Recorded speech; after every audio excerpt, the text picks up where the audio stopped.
नमस्कार दोस्तों। पहले अरविंद केजरीवाल, फिर ममता बनर्जी, फिर उद्धव ठाकरे और एक बार फिर अरविंद केजरीवाल मोदी सरकार के निशाने पर आ गए हैं। क्या ये कहा जाए कि अरविंद केजरीवाल भी मोदी सरकार से बेतहाशा पंगे ले रहे हैं। ताजा मुद्दा क्या है? ताजा मुद्दा यह है कि सिंगापुर में अगस्त के पहले सप्ताह में वर्ल्ड सिटी समिट होने वाली है। अरविंद केजरीवाल को इसका निमंत्रण मिला है, मगर मोदी सरकार ने उसमें अड़ंगा डाल दिया है। आपको याद होगा, इससे पहले 2019 में डेनमार्क से अरविंद केजरीवाल को निमंत्रण आया था कि दिल्ली जैसा शहर और उससे जुड़ी उपलब्धियों की बात करने, मगर उस वक्त भी उन्हें मना कर दिया गया था। अब एक बार फिर अरविंद केजरीवाल को रोका जा रहा है। दो चीजें सामने उभर कर आती हैं दोस्तों। पहली बात यह कि इससे मोदी सरकार की छोटी सोच, छोटा दिल सामने उभर कर आता है, एक किस्म की असुरक्षा सामने उभर कर आती है। और दूसरी बात, इस मुद्दे के बहाने अरविंद केजरीवाल हर मुद्दे पर अब मोदी सरकार से पंगे ले रहे हैं। और ये पंगे क्यों ले रहे हैं मैं आपको बाद में बतलाऊंगा। मगर सबसे पहले दोस्तों मैं आपको बतलाना चाहूंगा कि जैसे ही मोदी सरकार ने निमंत्रण में अड़ंगा डाला तो अरविंद केजरीवाल ने पलटवार में प्रधानमंत्री नरेंद्र मोदी की कमजोर नब्ज पर कैसे हाथ रख दी। आपके स्क्रीन पर उन्होंने कहा कि देश के अंदर हमारे राजनीतिक मतभेद हो सकते हैं, मगर दुनिया के सामने हमें अपने मतभेदों को भूलकर राष्ट्रहित को सबसे ऊपर रखना चाहिए। अब आगे देखिए वो क्या कह रहे हैं। याद कीजिए, जब आप गुजरात के मुख्यमंत्री थे और अमेरिका ने आपको वीजा देने से इनकार कर दिया था, तब पूरे देश ने अमेरिका की आलोचना की थी और आपका साथ दिया था। आज आपकी सरकार एक मुख्यमंत्री को सम्मेलन में जाने से रोककर यही कर रही है। दोस्तों यकीनन सिंगापुर में भी जाने की अनुमति अरविंद केजरीवाल को नहीं मिलने वाली है और हो सकता है कि एक बार फिर उन्हें ऑनलाइन संबोधित करना पड़े, जैसा कि 2019 में उन्होंने डेनमार्क में उस सम्मेलन को ऑनलाइन संबोधित किया था। मगर सबसे बड़ा सवाल, ये तमाम चीजें हमारे लोकतंत्र पर सवाल खड़े कर रही हैं। आप बताइए ना, डेनमार्क जैसे देशों में, सिंगापुर जैसे देशों में भारत की छवि क्या रह जाती है? भारत दुनिया को किस तरह का संदेश देना चाहता है कि केंद्र सरकार अपने एक मुख्यमंत्री को नहीं भेजना चाहती, मानो वो मुख्यमंत्री कोई अपराधी हो? ये तमाम प्रश्न हैं जिनका जवाब दिया जाना बहुत जरूरी है। और जैसे कि मैंने कार्यक्रम में आपसे कहा कि अरविंद केजरीवाल भी मोदी सरकार से कम पंगे नहीं ले रहे हैं और इन दोनों में कुछ समानताएं जो मैं आपको आगे जाके बतलाऊंगा। आपको याद होगा, प्रधानमंत्री नरेंद्र मोदी उत्तर प्रदेश जाते हैं और तंज कसते हैं कि रेवड़ियां बांटने से बचना चाहिए। सुनिए प्रधानमंत्री ने कहा क्या था, फिर मैं उसकी चर्चा करता हूं। आजकल हमारे देश में मुफ्त की रेवड़ी बांटकर वोट बटोरने का कल्चर लाने की भरसक कोशिश हो रही है। ये रेवड़ी कल्चर देश के विकास के लिए बहुत घातक है। इस रेवड़ी कल्चर से देश के लोगों को और खास करके मेरे युवाओं को बहुत सावधान रहने की जरूरत है।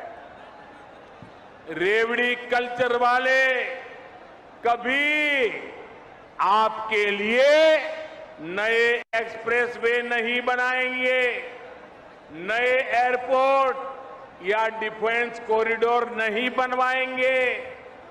रेवड़ी कल्चर वालों को लगता है कि जनता जनार्दन को मुफ्त की रेवड़ी बांटकर उन्हें खरीद लेंगे।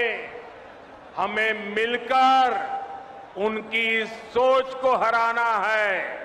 रेवड़ी कल्चर को देश की राजनीति से हटाना है। तो प्रधानमंत्री के इस बयान पर सबसे पहले आपत्ति दर्ज की इस शख्स ने, यानी कि अरविंद केजरीवाल ने एक बार फिर प्रधानमंत्री की कमजोर नब्ज पर हमला किया और उनके जो व्यापारी मित्र हैं, यानी कि मित्रों हैं, उन पर हमला बोल डाला। उस फिल्म का गाना याद आता है, मैं करूं तो लाला कैरेक्टर ढीला है। दुख की बात यह है कि मोदी सरकार न सिर्फ रेवड़ियां बांटती है, बल्कि जहां वो रेवड़ियां भी नहीं बांट रही होती, उससे वो रेवड़ी बता देती है। जबकि ये सारा पैसा सरकारी खजाने से जा रहा होता है। मैं आपको कुछ मिसाल देना चाहता हूं, क्योंकि अरविंद केजरीवाल की आलोचना करने से पहले आपको इन सवालों का जवाब देना चाहिए। सबसे पहले साहब ये देखिए, सबको वैक्सीन, मुफ्त वैक्सीन। अरे भैया, क्या भारतीय जनता पार्टी ने जो सीक्रेट इलेक्टोरल बॉन्ड्स के जरिए करोड़ों रुपए अपने पार्टी के खजाने में जमा किए हुए हैं, क्या आपने वहां से पैसा निकालकर जनता को मुफ्त वैक्सीन दिया? वो पैसा कहां से आया? आगे देखिए साहब, बीजेपी उत्तर प्रदेश के ट्विटर हैंडल से भाजपा फिर करके दिखाएगी, होली और दिवाली पर 2 एलपीजी सिलेंडर मुफ्त, मां अन्नपूर्णा कैंटीन बनाकर गरीबों को सस्ता खाना देंगे। ये रेवड़ी नहीं तो क्या है मित्रों? आगे देखिए साहब, आज कैबिनेट बैठक में प्रधानमंत्री नरेंद्र मोदी जी ने देश के 80 करोड़ से अधिक देशवासियों को नवंबर माह तक मुफ्त राशन के निर्णय को स्वीकृति प्रदान की है। इस फैसले से स्पष्ट है कि केंद्र सरकार सही मायनों में जरूरतमंदों के हितों में समर्पित है। और बात यहां नहीं रुकी, ये जो नमक बांटा जा रहा है, सोयाबीन तेल बांटा जा रहा है, इसके अलावा अनाज, चना सब बांटा जा रहा है, इन सब में आप देख रहे हैं प्रधानमंत्री नरेंद्र मोदी की तस्वीर और उत्तर प्रदेश के मुख्यमंत्री आदित्यनाथ की तस्वीर। और ये उत्तर प्रदेश के चुनावों से पहले का हाल है। खुलेआम चुनावों के दिशा निर्देशों की धज्जियां उड़ाना। अब मैं पूछना चाहता हूं कि अरविंद केजरीवाल की तो आप आलोचना कर रहे हैं रेवड़ियां बांटने के लिए, या अन्य मुख्यमंत्रियों की, आप खुद क्या कर रहे हैं? आपको ये किसने अधिकार दिया? आपके अंदर ये आत्ममंथन क्यों हो रहा है, बताइए। दोस्तों, आपने एक चीज पर गौर किया होगा, प्रधानमंत्री ने जैसे ही रेवड़ी बांटने की बात कही तो तमाम न्यूज चैनल्स ने अरविंद केजरीवाल के बयान को सुनाया। क्यों सुनाया? क्योंकि प्रधानमंत्री नरेंद्र मोदी और अरविंद केजरीवाल में एक समानता है। और वो समानता क्या है? वो समानता यह है कि जहां मोदी सरकार डर और सरकारी विज्ञापनों के जरिए न्यूज चैनल्स पर कब्जा करते हैं या उन पर नियंत्रण रखते हैं, अरविंद केजरीवाल की भी खासियत है कि वो सरकारी विज्ञापनों के जरिए न्यूज चैनल्स पर अपना एक कंट्रोल रखते हैं। दो राय नहीं है इसकी। और आप जानते हैं हमारा मीडिया, किसी ने चंद टुकड़े क्या दिखाए, ये छम छम नचदी फिरा। तो कहने का अर्थ यह है कि जिस तरह से मोदी सरकार कई चैनल्स को सरकारी विज्ञापन जारी करके उन्हें बचाए हुए है, यही काम अरविंद केजरीवाल भी करते हैं। इसलिए अरविंद केजरीवाल की आलोचना बहुत ज्यादा न्यूज में होती नहीं है। और बात यहां नहीं रुकती, दोनों में एक और समानता है। दोनों आलोचना से, सीधी आलोचना से बचते हैं। मैं आपको एक छोटी मिसाल देता हूं खुद को लेकर। आपको याद होगा जब पहला लॉकडाउन लगा था, उससे पहले दिल्ली के दंगे हुए थे। दिल्ली के दंगों के दौरान अरविंद केजरीवाल पूरी तरह से खामोश रहे, उन्होंने कुछ नहीं कहा। क्यों? क्योंकि उन्हें यह डर था कि कहीं हिंदू वोट बैंक उससे नाराज ना हो जाए। मैंने उसको लेकर आलोचना की थी। यही नहीं, पहले लॉकडाउन को लेकर दिल्ली सरकार के कामकाज पर मैंने कुछ सवाल उठाए थे। नतीजा यह हुआ कि सोशल मीडिया पर, ट्विटर पर अरविंद केजरीवाल जो मुझे फॉलो कर रहे थे, उन्होंने मुझे अनफॉलो कर दिया। खैर, उससे मुझे कोई फर्क नहीं पड़ता, क्योंकि मैं तो बेबाकी से और सीधे अपनी बात रखता हूं।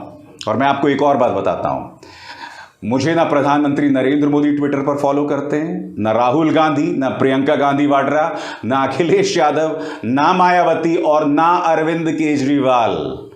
ना कहूं से दोस्ती, ना कहूं से बैर। और जैसे मैंने कहा, मेरा यह फर्ज है पत्रकार होने के नाते बेबाकी से सीधे सवाल उठाना।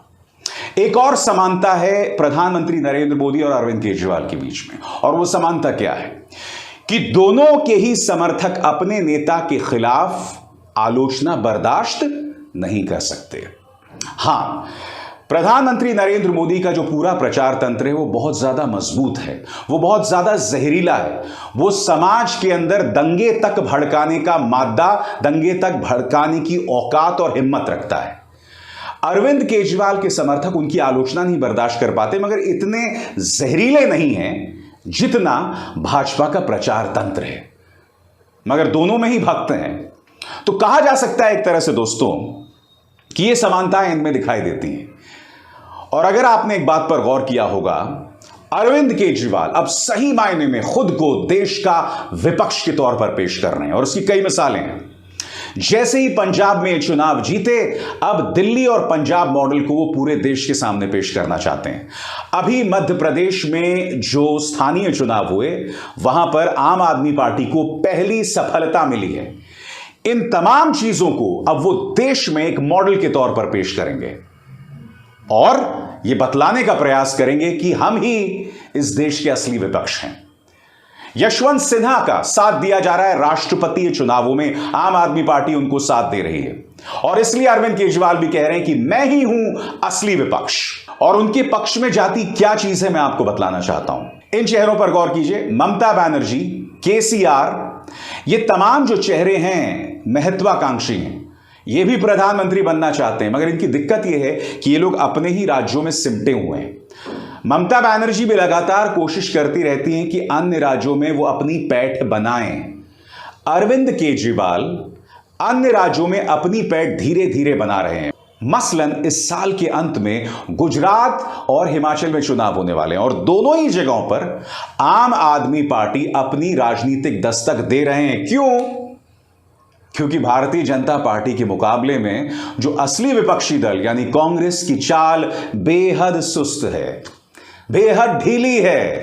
राहुल गांधी स्पेन चले गए हैं, जबकि उनके छत्तीसगढ़ में जहां उनकी बहुत मजबूत सरकार है, वहां एक नया संकट जो है वो उभर रहा है। क्यों? क्योंकि टीएस सिंहदेव, उन्होंने अपने एक मंत्रालय से इस्तीफा दे दिया है और वो और उनके समर्थक ये आरोप लगा रहे हैं कि भूपेश बघेल उन्हें काम नहीं करने दे रहे हैं। यानी कि छत्तीसगढ़ जहां पर कांग्रेस की मजबूत सरकार है, वहां पर टीएस सिंहदेव वर्सेस भूपेश बघेल चल रहा है। अब हमने महाराष्ट्र का मॉडल देखा कि एकनाथ शिंदे को उठाया, पूरी की पूरी शिवसेना हाईजैक कर ली और वहां सरकार बना ली, मगर कांग्रेस को कोई परवाह नहीं है। यही मध्य प्रदेश में हुआ था, जहां ज्योतिरादित्य सिंधिया वर्सेस दिग्विजय सिंह वर्सेस कमलनाथ चल रहा था। राहुल गांधी ने उसे संबोधित नहीं किया, वहां से सरकार चली गई। अब छत्तीसगढ़ में भी वही हो रहा है। तो कांग्रेस एक तरफ जहां कमजोर हो रही है, वहीं अरविंद केजरीवाल अपनी दावेदारी पेश कर रहे हैं तमाम जगहों पर। अब वो कितने सफल होंगे वो एक अलग बात है, मगर कम से कम वो अपने आप को असली विपक्ष के तौर पर पेश कर रहे हैं। और इसीलिए मैंने आपसे कहा कि इस वक्त केजरीवाल मोदी सरकार से लगातार पंगा ले रहे हैं और मोदी, पहले ममता बनर्जी, फिर केसीआर, फिर उद्धव ठाकरे और अब एक बार फिर अरविंद केजरीवाल पर निशाना साध रहे हैं। अभिसार शर्मा को दीजिए इजाजत। नमस्कार। स्वतंत्र और आजाद पत्रकारिता का समर्थन कीजिए, सच में मेरा साथी बनिए। बहुत आसान है दोस्तों, इस ज्वाइन बटन को दबाइए और आपके सामने आएंगे ये 3 विकल्प, इनमें से एक चुनिए और सच के इस सफर में मेरा साथी बनिए।